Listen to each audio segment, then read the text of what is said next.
Hey everyone, welcome to my home and welcome to my channel at Ginger Can. My name is Brian and today I have my helpers here with me, Micah. Hi. And Ian. Hi. Micah and Ian. Hi. And today we're canning. I always knew they'd amount to something and they amounted to a hill of beans, each of them. So I'm canning pinto beans and black beans. I'm going to do 7 jars of each, 7 cans. They're going to help me do this. With the pinto beans, you want a half a cup. For the black beans, you want 3/4 of a cup. It's the same cook time in the pressure cooker, so it doesn't matter. I've got 2 to 3 inches of water in my pressure cooker. That's heating up. I've got boiled water here. I've got my rings. I've got my lids. I've got my vinegar. I've got my poker. I've got my towel for the vinegar. Everything's cleaned. They washed their hands at least twice. And I think we're ready to go. All right, so what we're going to do is we're going to take a cup, scoop it, make it flat. If you see any weird ones, get them out too. Is it flat? Okay. And get all the beans into the jar. Make sure they're all out of the cup. Got it? Are they all out? Okay. Then you take the funnel, put it into a new jar, and I take the jars. Okay? Go at it. So what we didn't see, and I'll put this here now, is me sorting through the beans, picking out any half beans or broken beans, or rocks if there were. I didn't see any rocks as I was doing it. And that's what's going on here for both the black and the pinto beans. And then I took them over to the sink and I gave them a good rinse. You want to get rid of any floaters, just like was that a full cup? Was it full? You sure? Okay, next one. You get rid of any floaters, just like with toddlers. If anything's floating in their liquid, get rid of it. You don't want any part of that. Well, now what I'm going to do is I'm going to have 1 inch of head space. And I'm going to give it a good stir and get out any air bubbles. And that one's good to go. You don't need to hurry. There's plenty of time. You guys are doing good. You're going fast. And again, if you see any that's fine. You're fine. You might find some floaters here too, and that's okay. The 2 helpers, I quickly run out of space. So what I'm going to do now is I'm going to give this a good wipe with the vinegar. Clean off the lip. Get a lid. Put the lid on. Wait, just 1 scoop per. Is that 1 scoop? Okay, finger tight and then a little bit more. And I'm out of counter space. So I have to move a little bit faster.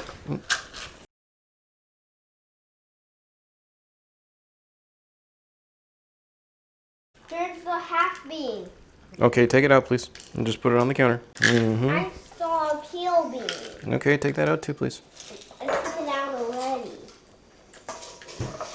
It doesn't hurt to have another set of eyes. Oh, are we out of jars already? Uh-oh. Ian, I don't think you were... Show me how you were scooping.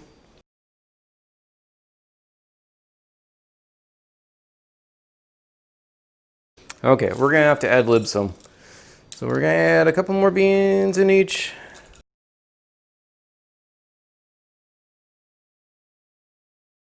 Can you get all those beans in there? Put all those beans in there with your hand. So I'm going to start putting these jars in because I'm going to have to do some arranging. For some reason I miscounted. The pinto beans, well, I'm not sure he understood the directions well enough. So I don't think there's a full half a cup in each jar. So we're going to have to cross that bridge. I added some beans here and there, and then I had him fill his very last jar. 9 jars of beans for the black beans and some scraps. So I'm going to add some beans to these jars. A little bit extra, a little bit under is fine. Okay, and that was Mike and Ian helping me put the beans in the jars. Okay, boys, you can go wash your hands again if you want. Thank you. You say bye? Bye. Okay, thank you. Now they say that you want your jars hot before you do this, but I have found that the boiling water does a really good job of heating the jars up. What you can do is right after if you run them in the dishwasher, right after the drying cycle and they're still hot, then you can take them out and start canning. But if you do that, make sure you put an insulator on your surface, like a towel. Lay down a bunch of towels, because the one thing you don't want is to shock a jar and have it crack or worse, shatter. So I'm gonna have to get creative with my canner. It's only a 7 quart, 14 pint. I've got 16, and I've done 15 before. So I might be able to get 16 in. If not, well, I guess we're having beans for dinner. I might be able to do this. I'll get these jarred up and back on the heat, and I'll catch you in a minute. Okay, so all the jars are in. It's super sketchy. I don't recommend anyone else do this. I know I can get away with it and it works. Don't do it as your first time. Practice with your canner, and when you realize its capacity and what the most it can do, then if you feel safe with that and you've had good results, then go for it. I've got it back on high heat. Everything in there is hot. So what we're gonna do now is we're gonna wait until there's a steady stream of steam coming out. And you may not be able to see it, but you can definitely hear it. It'll be a constant sputter. You let that go for 10 minutes, and then you put your weight on. And for me, it's 10 pounds. Put my little jiggler on, and then when I come up to pressure, that's when you start the timer. Since we're doing pints, it's an hour and 15 minutes of just listening to it jiggle. You don't have to sit here and wait. As long as you're in the house and you can hear it jiggling, you're all good. So let's get this up to heat and I'll be right back. Okay, this is what we're looking for. You can't see the steam, but it's there and it's constant. So we're gonna let this go for 10 minutes and then we'll come back and put the weight on. And then when we get up to pressure, that's when we start the hour and 15-minute timer. I'll catch you in a couple minutes. All right, it's been 10 minutes. So you can see it's starting to build up pressure. We're gonna cap it off. We're gonna wait for this to get to 11 PSI. This thing is gonna start rocking and jiggling. That's why they call it a jiggler. Get to 240 degrees, and that's when we start the hour and 15 minutes. And I'll turn down the heat when we get to that point too, because you don't wanna burn the bottom. I've learned that in a pressure cooker the hard way. Come back in about, 7 to 10 minutes. See you then. All right, I've got the gauge at 11 PSI, just over 240 degrees. We can turn down the heat about halfway, and we start the timer, an hour and 15 minutes. One thing you don't want it to do is to calm down too much, because when you start dropping pressure, you're dropping heat, which means you're not canning, and it's dangerous. And then you're not gonna get the year-ish shelf life. So don't let it drop down too far. Maintain that jiggle.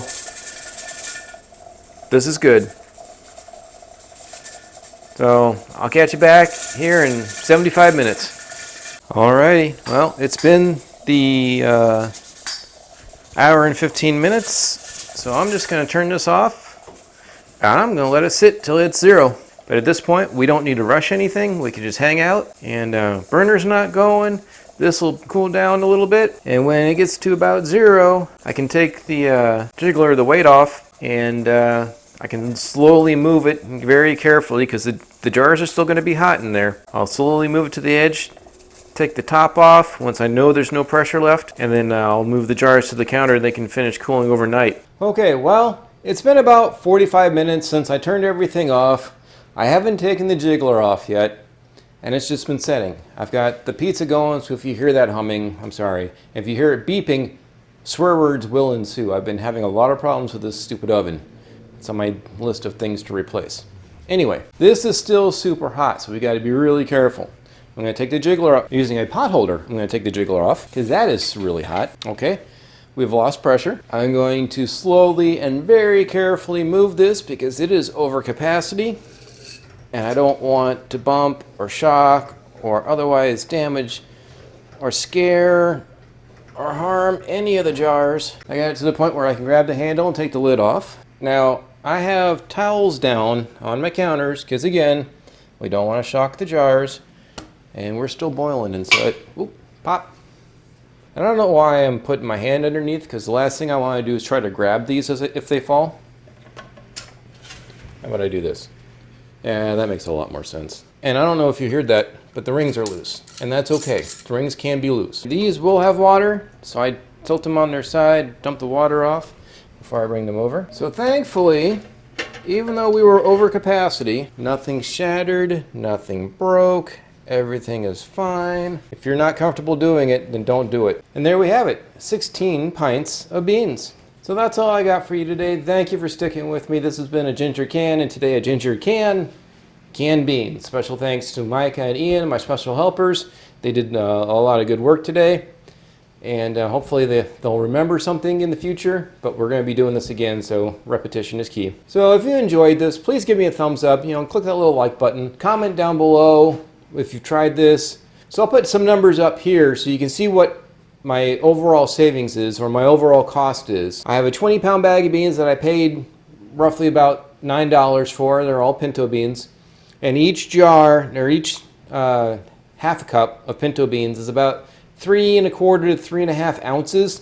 So I'll do the math and I'll put that up so you can see how much I paid for each jar. Now there's an upfront cost of the jars, the lids, the rings, and the very expensive pressure canner. But after a while you start making that money back, especially when you're doing meats, your vegetables, if you have a garden. So please share this with your friends and family. Maybe they'll find it interesting, get into canning. It's really economical once you not the first year and you're recouping all the costs. But after a while, it starts saving you a ton of money, and then you can stock your pantry all on your own. You don't have to rely on the big box stores. You buy in bulk, you can, you're good to go. This should last us about 8 months, maybe 10 months, and then I can recan it again. It's all good. So thank you again for watching. This has been Brian. I'll catch you in the next video.